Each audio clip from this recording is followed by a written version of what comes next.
Before Donald Trump became president, some observers predicted he would drive America to economic ruin if he was elected. America first.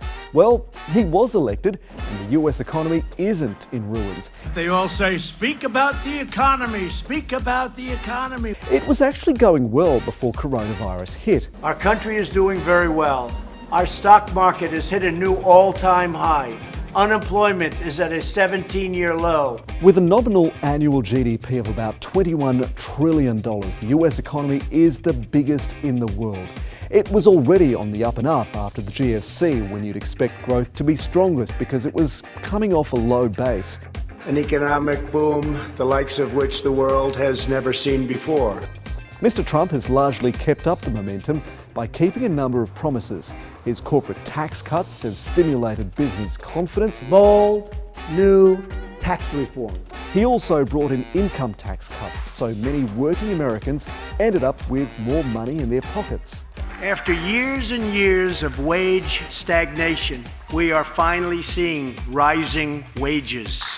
He's also trying to cut red tape.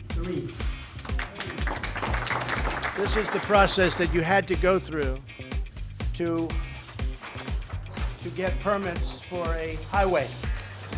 But Mr. Trump has also taken credit for policies he hasn't been able to fully deliver on. He promised to take action against China's trade imbalance with the US. Never has anybody ripped off our nation like China. And as we know, the trade war is still unresolved. After promising to make America great again, he claims he's restored American manufacturing. Many of them are coming back.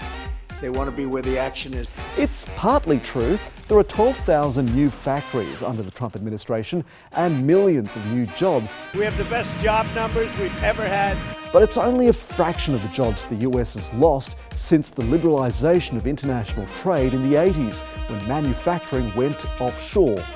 This is not a time for pessimism. This is a time for optimism. And now there's the coronavirus recession, which is tearing a hole in the balance sheets of most countries on the planet, not just America's. The charts that show unemployment make for a startling picture, underscoring this historic moment we've all been living through. Tens of millions of Americans are out of work, and there are calls for more government support. You will see our economy skyrocket once this is over. I think it's going to skyrocket. Luckily for Mr. Trump, there have been glimmers of hope that the US is already bouncing back, partly because restrictions have been lifted in some states, a policy that he personally pushed for. It's a choice between a Trump super boom and a Biden lockdown. For better or worse, Donald Trump can't take all the credit or blame for where the US economy is today.